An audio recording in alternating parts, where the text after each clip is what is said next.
L'État obscurantiste organise la misère des artistes, des entrepreneurs et des travailleurs des lieux de loisirs sous prétexte du Covid-19. Le gouvernement a encore pris des décrets insensés, ce 10 octobre 2021, qui ne prennent pas en compte des catégories entières de citoyens qui sont empêchés d'exercer le métier qui les fait vivre. Les précédentes mesures avaient déjà sinistré les artistes et les entrepreneurs de loisirs, spectacles, bars, dancings, éditions diverses, restaurants, maquis, cinéma, salles d'exposition, espaces culturels, etc.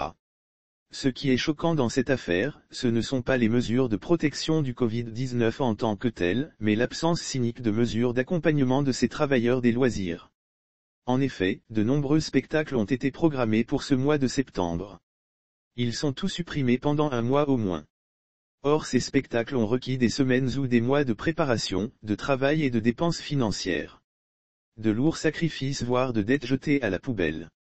L'immense majorité des artistes togolais, messieurs les gouvernants, n'ont pas un train de vie ministériel. En temps normal, les artistes togolais, dans leur immense majorité, connaissent la galère du fait, en partie, du refus obstiné et obscurantiste de ce régime policier de financer substantiellement la culture. La culture et l'art ouvrent les esprits et éduquent le peuple. Un peuple éclairé semble faire peur aux potentats.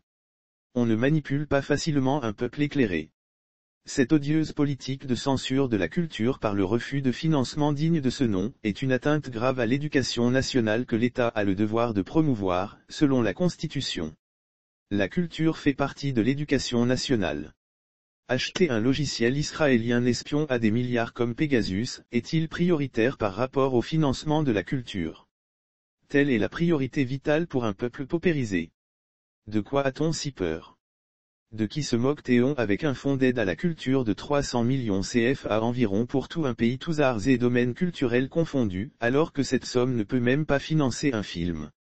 Et comment comprendre le refus criminel d'appliquer les accords de Florence ratifiés par le Togo depuis le 12 août 2009 et qui engagent chaque État partie à supprimer les taxes sur les livres et tous les objets culturels, éducatifs et scientifiques? Nous sommes en 2021, soit 12 ans plus tard.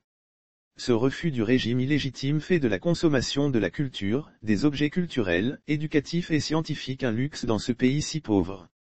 Ce complot réactionnaire contre l'art, la culture, l'éducation et la science doit cesser, car c'est une tâche honteuse sur l'honneur de notre pays qui ne possède, à ce jour, pas un seul établissement public d'enseignement des arts ni une banale salle de théâtre pour tout le pays. Quel scandale! Un pays n'est pas grand par la taille ou la durée d'une dictature, il est grand par sa liberté et son patrimoine culturel.